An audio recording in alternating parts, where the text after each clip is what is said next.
이 시간 우리에게 주시는 하나님의 말씀은 구약성경 출애굽기 3장 1절에서 5절까지 말씀입니다. 제가 가진 성경으로 구약성경 83쪽입니다.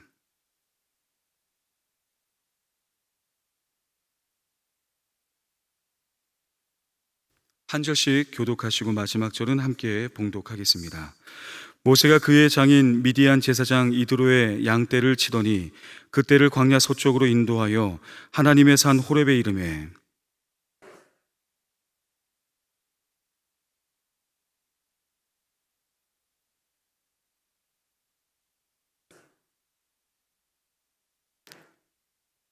이에 모세가 이르되 내가 돌이켜 가서 이 큰 광경을 보리라. 떨기나무가 어찌하여 타지 아니하는고 하니 그때에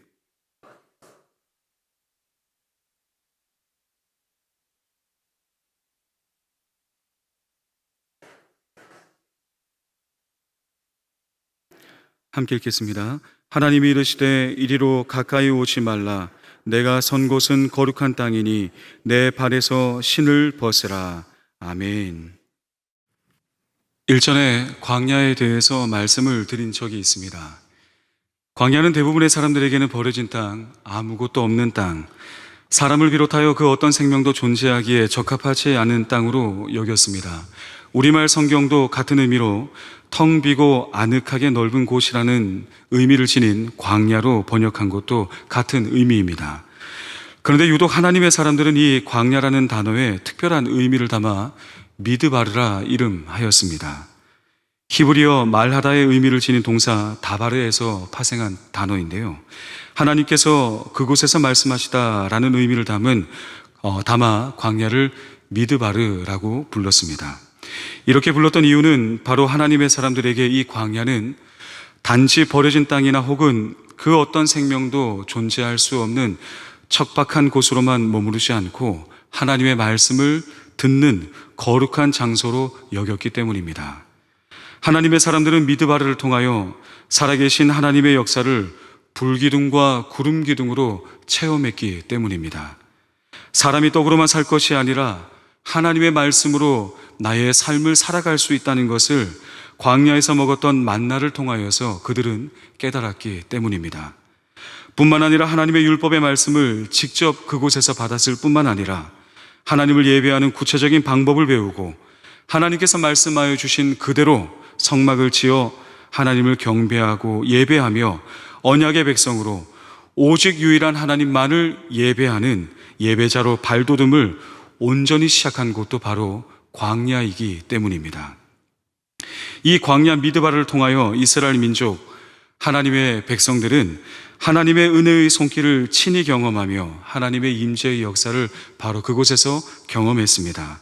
그렇게 다른 이들에게는 상실과 고통, 실패로 얼룩진 시간을 상징하는 곳이 광야일지 몰라도 하나님의 사람들에게는 하나님의 말씀과 능력을 경험하는 은혜의 장소였기에 미드바르라 불렀습니다. 하나님의 놀라운 은혜의 역사가 임하는 중요한 삶의 자리가 된다는 것을 그들이 몸소 경험하였기 때문에 미드바르라고 이름하였습니다. 이러한 광야를 통해 믿음의 사람들은 하나님을 더 깊이 경험하고 믿음이 더 견고해졌을 뿐만 아니라 하나님의 역사를 증거하는 인생으로 쓰임받았다는 것을 말씀을 통해 확인할 수 있습니다. 이러한 은혜의 발자취를 남긴 이들 중에 모세가 있고 여호수아가 있으며 다윗과 엘리야와 같은 수많은 믿음의 선진들이 있습니다. 이러한 사람들 중에 오늘 이 시간은 모세를, 그 중에서도 모세가 광야에서 하나님의 부르심을 받았던 그 말씀을 함께 살펴보며 광야를 통해서 역사하신 하나님의 은혜의 손길이 무엇이었는지를 함께 나누고자 합니다. 모세오경을 직접 기록한 모세는 자신의 인생에 마주하였던 그 광야의 여정이 구체적으로 어떠한 여정이었는지를 우리에게 자세하게 전해주고 있지는 않습니다. 출애굽기의 말씀은 모세가 얼마나 광야에서 오랜 시간을 보내었는지, 또 그 시간에 어떤 외로움과 고독을 마주했던 것인지, 무엇을 포기해야 했던 것인지 자신의 이야기를 자세하게 소개하고 있지 않습니다. 그런데 신약의 말씀 사도행전에 기록되어 있는 초대교회 스데반의 설교를 통하여 이 시기의 모세에 대한 몇 가지 추가적인 정보를 확인할 수가 있는데요. 사도행전 7장 29절에서 30절의 말씀입니다. 모세가 이 말 때문에 도주하여 미디안 땅에서 나그네가 되어 거기서 아들 둘을 낳으니라. 40년이 참에 천사가 시내산 광야 가시나무 떨기 불꽃 가운데서 그에게 보이거늘. 사도행전의 말씀에 따르면 모세는 미디안 광야에서 40년의 시간을 다 채우게 되었을 때에 시내산 광야에서 하나님을 만났다, 그렇게 말씀하고 있습니다. 달리 말하면 무려 40년이라고 하는 그 긴 시간 동안 광야의 삶을 살았다는 걸 알 수가 있습니다. 특별히 성경을 통해 모세의 인생의 주기를 요약해 보면 모세의 인생의 주기는 40년의 시간으로 총 3번의 인생의 주기가 있었다는 것을 우리에게 말씀하고 있습니다. 먼저 그의 인생 초반부 40년에 해당되는 시간은 모세의 인생 가운데서 가장 화려했을 뿐만 아니라 많은 것을 누렸던 시간이었습니다. 이 시기를 보냈던 모세는 애굽 사회의 기득권에서 누릴 수 있는 특권 의식에 눈이 멀지 않았고 오히려 자신의 동족의 그 힘겨운 처지를 공감할 수 있는 인물이었다는 것을 말씀으로 확인할 수 있습니다.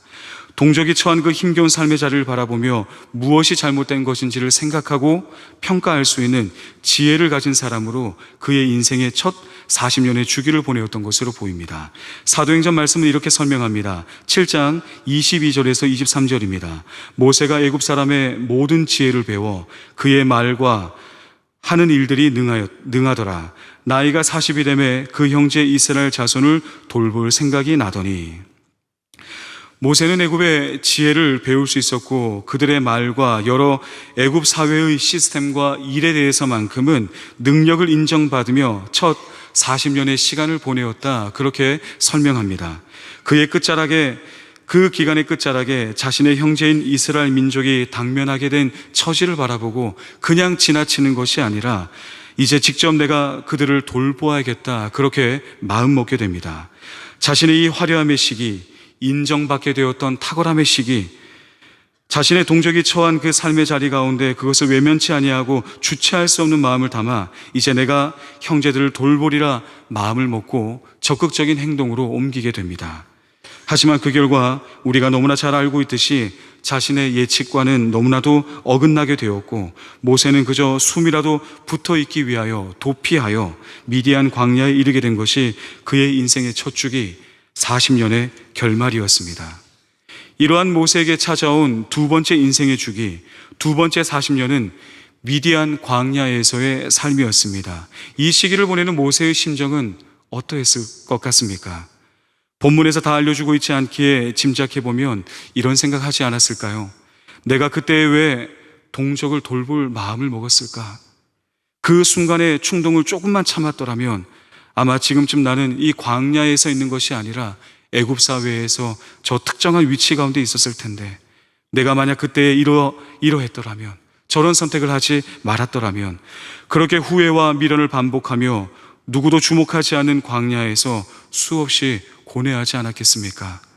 더불어 우리가 주목해야 될 만한 하나의 정보, 미디안 광야에서 생활하던 모세가 생업으로 삼던 것은 무엇이었습니까?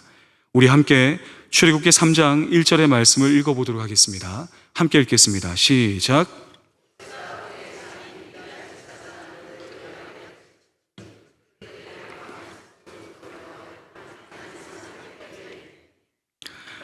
본문에 등장하는 모세는 두 번째 인생의 주기를 꽉 채운 80세의 나이였다는 것을 사도행전 말씀을 통해 확인할 수가 있는데요. 이 정도의 나이에 이른 모세가 지금 하고 있는 일이 무엇입니까? 자신의 소유도 아닌 장인 이드로의 양떼를 치는 목자로 그 삶을 살아가고 있습니다. 신명기 34장 7절에 따르면 모세는 그의 인생을 120세에 마무리했다는 것을 알 수가 있는데요. 그렇다면 지금 이 80세의 모세는 오늘날도 그렇고 과거에도 그렇고 노동하기에는 모세에게는 결코 적은 나이는 아니었습니다. 그럼에도 불구하고 모세가 미디안 광야에서 도움을 얻었던 장인의 집에 거주하며 자연스럽게 노동을 하게 되었고 목자의 일을 하게 되다가 무려 80세가 되어서까지도 그 일을 놓을 수 없는 초라하고 처량한 삶의 자리를 이어왔다는 걸 확인할 수 있습니다. 미디안 광야에서 40년의 시간을 다 보내도록 자신의 소유라고 여길 만한 것은 단 하나도 존재하지 않고 그저 장인의 집에 얹혀 지내는 삶의 모습으로 양을 치는 목자로 그의 삶을 두 번째 주기를 살아야 했습니다. 화려한 인생의 첫 주기 40년을 경험하지 않았으면 모르겠으나 모세에게 얼마나 이 시간들이 상대적 박탈감으로 다가왔겠습니까? 이 두 번째 인생의 주기를 살아가는 모세에게 이 시기의 삶, 미디안 광야의 모든 시간들이 얼마나 허무하게 다가왔겠습니까? 과거 단 한 번의 선택으로 주어진 지금의 결과, 그때의 선택을 시간이 나면 날수록 후회하고 또 후회했을 것입니다. 더욱이 고대 근동의 시대의 목자라고 하는 직업, 유목민의 삶을 애굽 사람들은 비천한 삶으로 이와 같이 평가했습니다. 창세기 46장 33절에서 34절의 말씀입니다. 바로가 당신들을 불러 너희 직업이 무엇이냐 묻거든 당신들은 이르기를 주의 종은 어렸을 때부터 지금까지 목축하는 자들이 온대 우리와 우리 선조가 다 그러하나이다 하소서. 애굽 사람들은 다 목축을 가증한 것으로 가증히 여기나니 당신들이 고센 땅에 살게 되리이다. 애굽으로 이주할 당시 요셉은 애굽 사람들이 가지고 있었던 목축업에 대한 선입견을 역으로 이용하여 아버지 야곱의 모든 가족들을 큰 저항 없이 고센 땅으로 안전하게 이주하는 것에 이러한 전력을 썼는데, 이것이 가능했던 이유는 바로 목축이라고 하는 유목민의 삶을 애굽 사람들이 가증히 여겼기 때문입니다. 이것이 애굽 사회의 가치관이었습니다. 모세는 앞서 살펴본 것처럼 애굽의 모든 지혜를 배워서 알고 있었고, 목축이라고 하는 것 역시나 가증한 것이라고 어릴 때부터 배워왔을 것이고 그러한 시선을 경험했을 것입니다.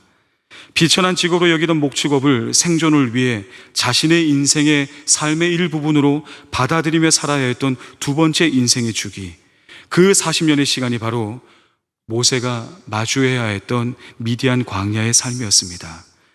모세는 이 두 번째 주기의 인생의 기간을 보내면서 광야에서 자신의 인생의 실패의 그림을 계속해서 그려나가고 있었습니다. 자신의 실패를 삶 안에 받아들여야 했습니다. 누구도 주목하지 않는 과거의 화려함을 다 잃어버리고 자신의 소유라고는 단 한 마리의 양조차 없이 장인의 집에 양을 치는 목자의 삶을 살아가며 무려 80세의 인생을 마주하게 되었습니다. 이러한 모습으로 미디안 광야에 서 있던 모세를 하나님께서 오늘 본문의 말씀을 통하여 친히 찾아와 주시고 만나 주신 사건이 오늘 우리가 함께 본 본문의 말씀의 배경입니다. 모세의 미디안 광야 40년의 생활은 그의 인격과 가치관이 일그러지기에 충분한 시간이지 않았겠습니까?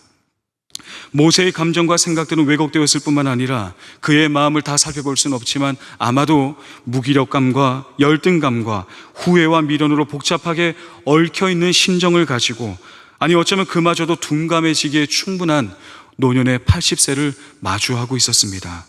자신의 첫 40년 동안 품었던 모든 비전은 이미 꺾여버린 지 오래였을 뿐만 아니라 후회와 미련이 남는 인생, 가증하고 비천한 것이라고 여기던 그 자신의 삶의 일상의 모습으로 그것을 받아들이면서 더 이상 자신의 인생의 미래에는 어떤 의미조차도 발견할 수 없는 40년의 광야의 시간을 보내던 어느 날, 불현듯 하나님께서 모세를 친히 찾아와 주셨습니다. 바로 여기에 중요한 것이 하나 있습니다.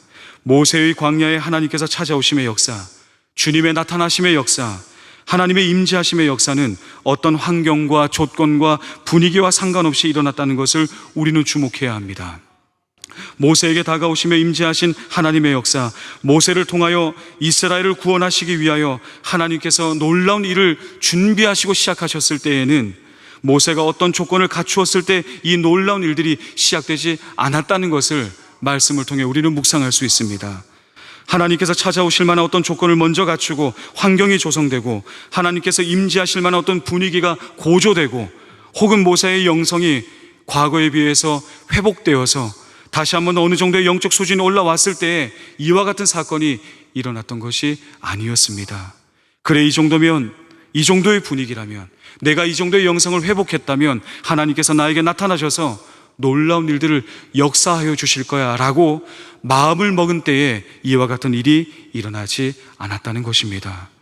모세의 두 번째 인생의 주기인 광야의 시간은 하나님 앞에서 그 어떤 자격도 갖출 만한 것이 존재하지 않았습니다. 그 증거가 우리가 말씀으로 다 확인할 수는 없지만 하나님께서 모세를 부르셨을 때에 그 첫 모습에는 연약한 모습으로 하나님의 부르심을 거절하는 모습 가운데 담겨 있지 않습니까?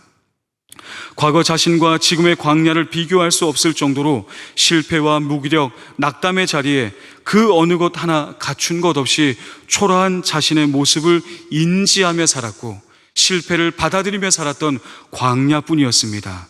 그런데 바로 그 광야 한복판에 하나님께서 모세를 찾아와 주셨습니다. 그렇습니다. 모세의 두 번째 광야의 자리는 하나님을 찾았던 시간도 아니요, 자신의 행동에 대한 뉘우침과 회개를 담아냈던 시간도 아니요, 그저 꿈꿔왔던 모든 것을 다 잃어버린 상실감 속에서 자신의 삶을 살아갈 뿐 공간도 시간도 가치도 모든 것이 황량했던 광야 위에 서 있을 뿐이었던 모세였는데, 그 모세에게 하나님의 무조건적인 찾아오심의 은혜, 다가오심의 은혜가 있었던 것입니다. 그렇게 우리들도 마찬가지입니다. 우리에게 어떤 자격을 갖추었을 때에 주님께서 우리에게 찾아오시는 것이 아닙니다. 물론 우리는 하나님 앞에서 말씀이 요구하는 자격을 갖추어야 합니다. 하지만 그 자격이 무엇인지를 먼저 요구하시기 전에 우리를 찾아오시는 하나님의 놀라운 사랑이 있다는 것을 믿으셔야 합니다. 하나님의 찾아오심의 역사, 이러한 하나님의 결정과 선택의 주도권이 모세에게 있는 것이 아니라 오직 하나님의 은혜의 주권 안에 있었습니다.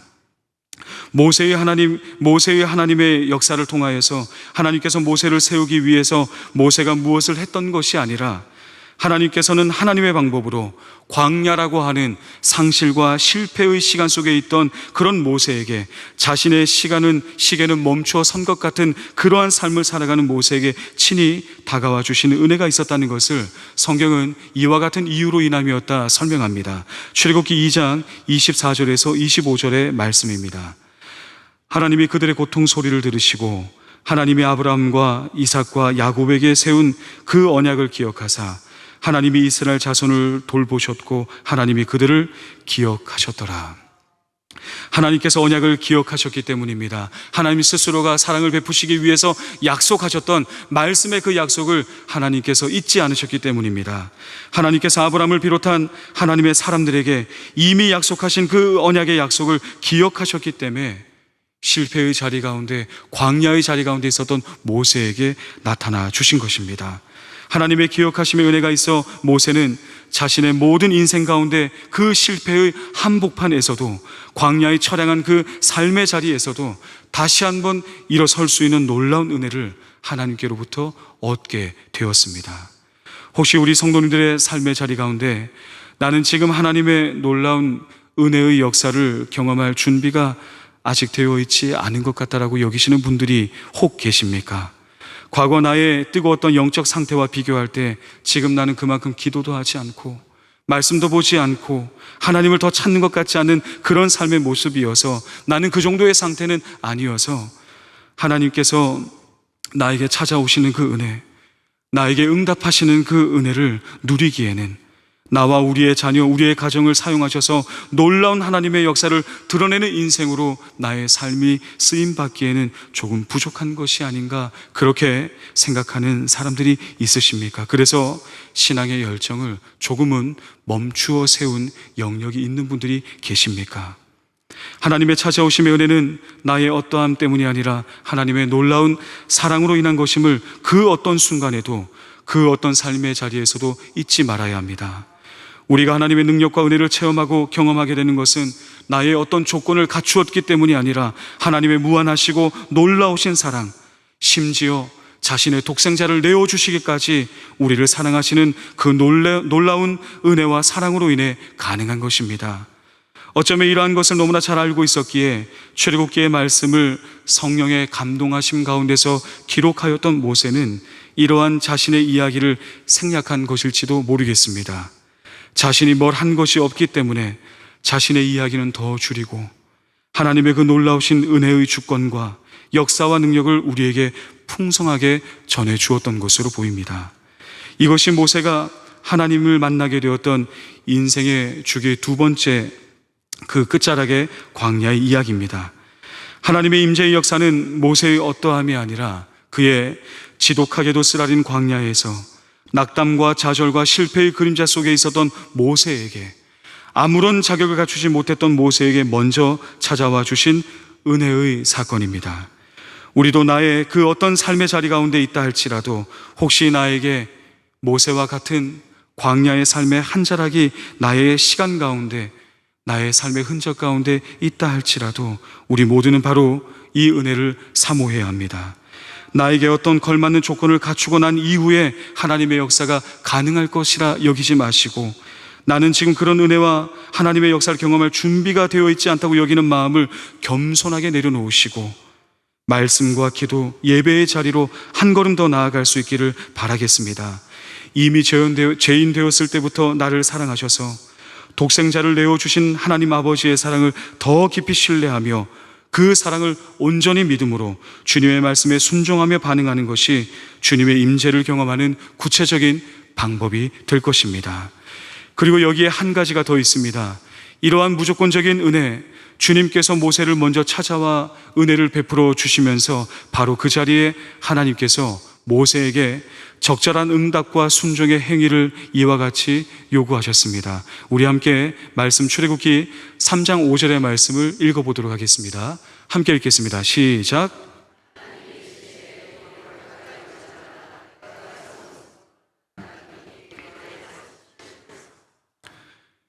내 발에서 신을 벗으라. 이것이 바로 무조건적으로 찾아오신 하나님의 은혜 안에, 먼저 주어진 그 은혜 안에서 요구하시는 하나님의 말씀이었습니다. 다시 한번 강조하지만 하나님께서는 신을 벗은 곳에 임하신 것이 아니라 하나님의 주권적인 사랑과 은혜를 통하여 먼저 임재하신 후에 그에 걸맞는 반응을 요구하신 것입니다. 먼저 선행되어야 할 자격을 요구하신 것이 아니라 하나님의 거룩한 임재의 자리에 초대하신 후에 그 초대에 필요한 반응과 자세, 하나님의 임재에 어울리는 우리의 중심을 요구하신 것입니다. 이 순서는 매우 중요합니다. 사실 신을 벗으라는 이 주님의 거룩한 요청은 구약에 여러 번 등장을 합니다. 모세에게 말씀하셨고 여호수아에게도 말씀하셨습니다. 이 신발을 벗는 행위를 요구하신 것 자체만으로도 묵상할 것이 참 많이 있습니다. 왜냐하면 이 신발에 부여하는 의미에 따라서 하나님께서 모세에게 말씀하신 의미를 우리가 풍성하게 묵상할 수 있기 때문인데요. 그 한 예로 고대 근동의 시대에 신발을 신을 수 있는 사람은 권리가 있는 자를 의미했다고 합니다. 그렇게 신발을 벗는 것은 자신의 권리를 상징적으로 내려놓는 것을 의미하였고, 그러한 의미로 룻기에서는 룻을 아내로 맞이하는 보아스에게 권리물을 신발을 벗을 것을 요구했고 그는 그에 응하게 행동하며 룻을 아내로 맞이했습니다. 뿐만 아니라 신을 벗는 행위를 통해서 우리는 예배자는 어떤 마음이어야 하는가를 읽어낼 수 있습니다.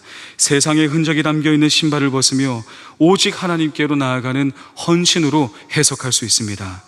뿐만 아니라 본문을 당시 문화적인 접근을 통해서도 우리는 해석할 수 있습니다. 당시 고대 근동 사회의 풍습에서 손님이 누군가의 집에 방문하게 될 때에는 마땅히 해야 될 행동 중에 하나가 신을 벗는 것이었다고 합니다. 신을 벗고 주인의 거처로, 그의 삶의 거처로 나아가 주인이 베푸는 복과 은혜를 누리기 위해서는 손님은 반드시 신을 벗어야 했습니다.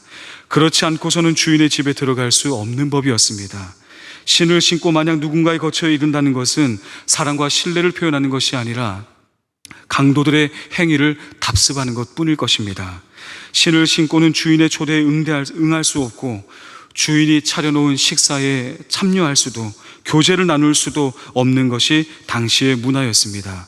그렇게 주인이 준비한 그 은혜의 자리에 이르기 위해서 자신이 할 수 있는 예의를 갖추며 그 처소 안에 들어가 주인의 권리를 인정하며 자신의 신을 반드시 벗어야만 했던 것입니다. 마찬가지로 우리도 주님의 그 초청에 은혜의 자리 앞에 신을 벗고 나가야 합니다. 하나님의 주인됨을 인정하며 나의 권리의 신을 벗고 주님께서 말씀하시면 그 어떤 것이라도 순종하겠노라 결단하며 우리의 마음의 신을 벗어야 합니다. 놀라운 사랑으로 찾아와 주신 주님의 그 놀라운 은혜를 기억하며 그 은혜에 반응하며 신을 벗는 믿음의 반응이 우리에게 반드시 있어야만 합니다. 생각해보면 하나님께서 모세에게 말씀하신 것은 사실 참으로 낯선 것이었습니다. 떨기나무가 있는 곳은 그 어떤 집의 형태가 있는 것도 아니고 황량한 미디안 광야는 아무것도 존재하지 않는 메마른 땅이었습니다. 그럼에도 불구하고 그 황량한 공간 가운데 하나님께서 찾아와 주신 것이 얼마나 놀라운 은혜입니까? 그곳은 성전처럼 가꾸어져 있거나 준비되어 있어서 그곳이 하나님의 거룩한 임재의 처소가 된 것이 아니라 하나님께서 찾아와 주셨기 때문에, 임재하여 주셨기 때문에 더 이상 그곳은 황량한 땅, 광야가 아니라 거룩한 땅이 되었습니다. 그렇게 모세는 그 거룩한 땅에서 많은 이들에겐 그저 황량한 땅일 뿐이겠지만 그 거룩한 땅에서 신을 벗고 하나님의 주권을 인정하며 하나님의 주인 되심을 고백하며 하나님의 처소 안에 들어가 하나님의 임재를 맛보았던 것입니다. 우리의 삶의 자리가 어떠하든 주님의 은혜의 자리 앞에 나아갈 때에 그 은혜의 자리 앞에 우리는 반드시 나의 신을 벗어야만 합니다. 그곳이 비록 광야 같은 삶의 자리라 할지라도 우리가 먹을 수 있는 진정한 양식 만나가 준비되어 있음을 믿음의 눈으로 바라보며 사람이 떡으로만 사는 것이 아니라 하나님의 말씀으로 살아갈 수 있는 일체의 비결을 배웠던 그 광야의 식사, 주님께서 우리에게 그 우리의 광야와 같은 삶의 자리에도 마찬가지로 놀라운 채워주심의 은혜를 허락하실 것을 믿음으로 우리의 신을 벗고 주님의 은혜의 자리 앞으로 나아가야만 합니다. 광야는 누가 보아도 이 장소는 하나님께서 임재하실 만한 화려한 공간도 아니었고 축복의 장소도 아니었고 이미 모세에게는 실패로 얼룩지고 상실감으로 가득히 채워갔던 광야였고 그는 그 위에 서 있었습니다. 천박하다고 여기는 삶의 흔적 가운데 담겨져 있는 삶의 자리 가운데 주님은 찾아와 주셔서 친히 은혜를 베푸셨고 그곳을 더 이상 광야가 아니라 하나님께서는 거룩한 초소, 거룩한 땅으로 삼아주시며 바로 그곳에서 하나님의 놀라운 역사를, 하나님의 구원의 역사를, 전능하신 하나님의 놀라운 능력을 시작해 주셨고 모세는 그 광야에서 하나님의 응답의 기쁨을 경험할 수가 있었던 것입니다. 우리 성도님들에게 광야는 무엇입니까? 광야와 같이 실패와 좌절, 힘겨움으로 여기며 나의 눈물이 마르지 않는 광야와 같은 삶의 자리, 어쩌면 아무런 자격을 갖추지 못하였다 여기며 자책하며 그렇게 주님 앞에 멀어져 있는 것 같아 여기며 나의 마음을 찢으며 그렇게 서 있는 삶의 자리가 혹 있다 할지라도 그곳 역시나 하나님께서 임재하여 주심으로 모세에게 그러하였듯이 우리에게 친히 찾아와 주셔서 하나님의 놀라운 은혜와 능력을 드러내 줄 수 있음을 잊지 마시기 바랍니다. 그 어떤 삶의 자리도 그 어떤 조건을 갖추어서가 아니라 하나님께서 임재하셨기 때문에 거룩한 땅이 될 수 있었던 것처럼 주님 비록 나의 삶은 지금 광야 같은 삶이라 할지라도 주여 나의 삶의 자리를 거룩한 땅으로 바꾸어 주시옵소서. 제가 서 있는 그곳에서 나의 신을 벗으며 나의 마음의 상태가 어떠하든 나의 삶의 자리가 어떠하든 그 어떤 것도 제약이 될 수 없음을 알고 있기에 믿음으로 주님께 나아갑니다. 그렇게 주님만을 찾고 구하는 우리 모든 성도들 될 수 있기를 간절히 바라겠습니다.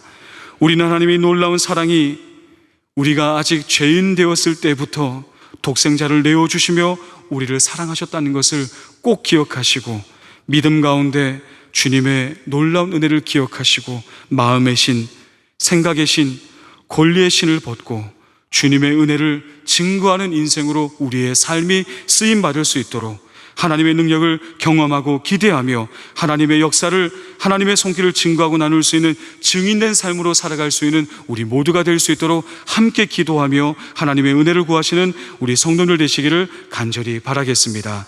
함께 기도하겠습니다. 사랑과 은혜의 하나님 아버지, 우리의 신을 벗겠습니다. 주님께서는 우리의 어떤 삶의 자리에도 주님께서 찾아와 주셔서 하나님의 놀라운 사랑과 은혜의 역사를 허락하여 주시겠다고 약속하셨는데 하나님, 우리의 마음이 꺾여있는 그 모든 영역들을 주님께 올려드리며 다시 한 번 더 주님의 은혜를 구하고 찾으며 우리의 신을 벗고 주님의 임재 앞으로 나아가 하나님의 역사를 증거하며 하나님의 일하심의 역사를 경험하며 광야의 식사, 하나님께서 주신 그 놀라운 은혜의 역사가 나의 삶에 펼쳐질 것을 기대하며 주님께로 나아가는 우리 모두가 될 수 있도록 은혜를 허락하여 주시옵소서. 우리의 연약한 삶을, 심령을 일으켜 세우시며 함께 동행하실 것을 믿사오며 거룩하신 예수님의 이름으로 기도드리옵나이다. 아멘.